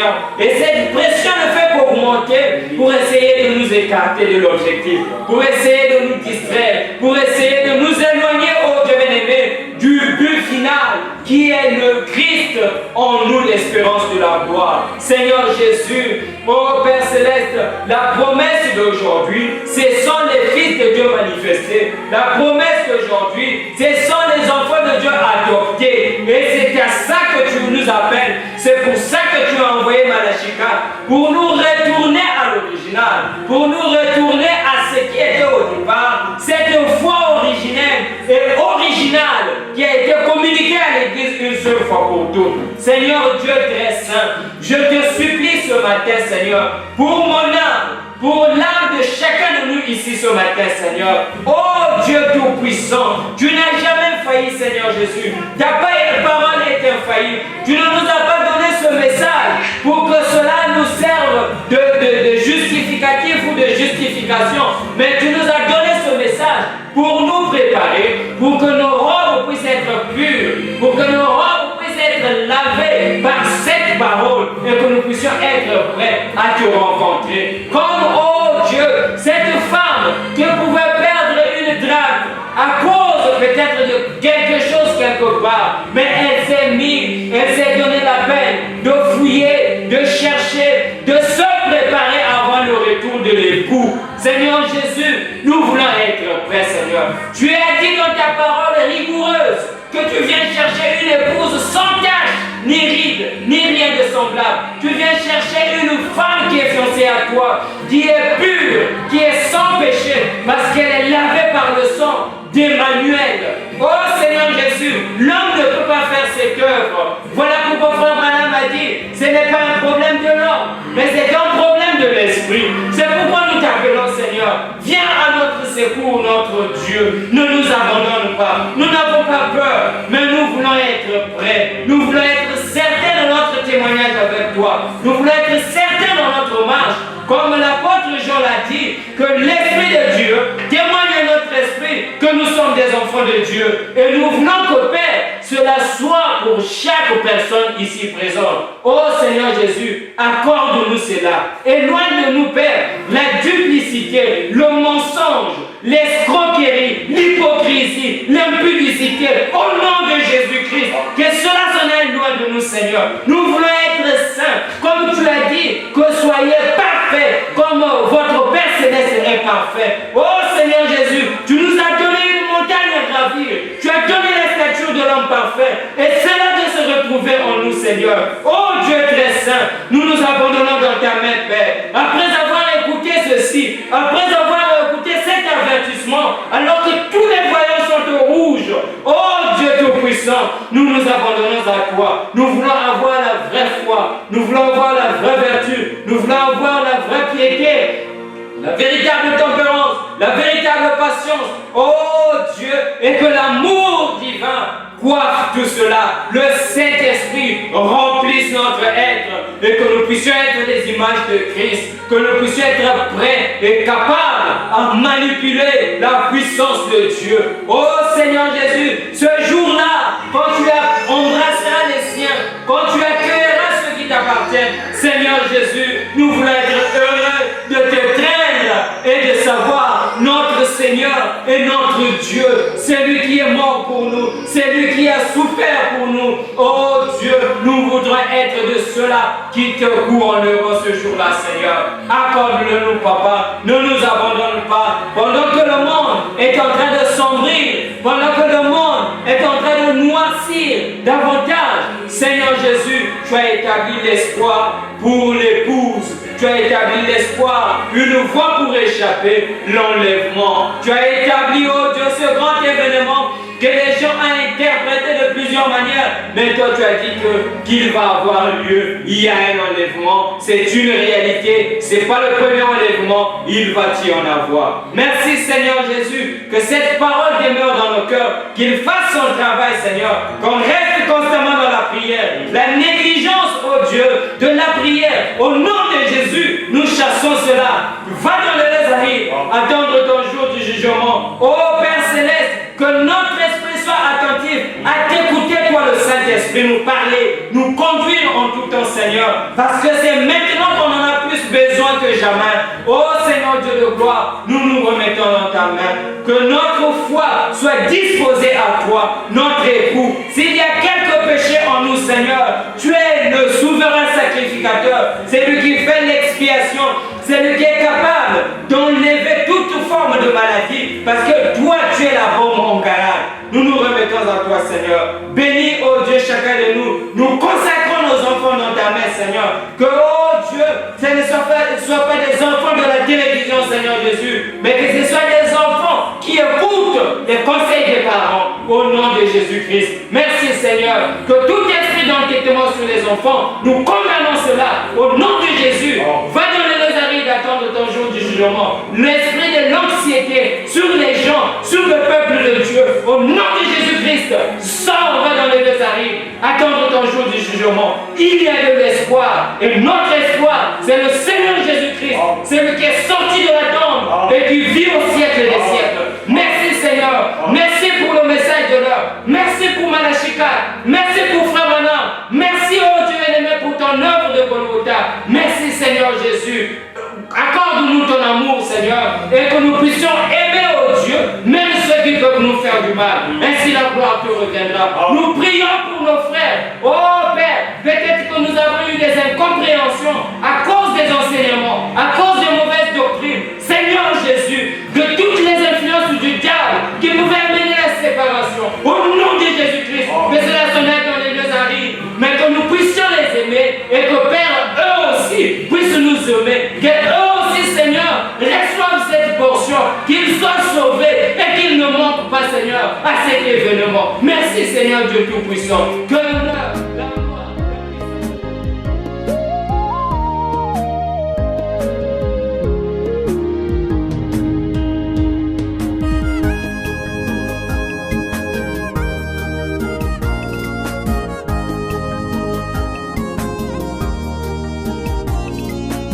Qui est l'Éternel des armées, Jésus. Qui est le Dieu Tout-Puissant, Jésus. Qui est le Roi de gloire, Jésus. Qui est le Père éternel, Jésus. Qui est le Prince de la paix, Jésus. Oh oui, oui, c'est Jésus. Oh oui, oui, c'est Jésus. Oh oui, oui, c'est Jésus.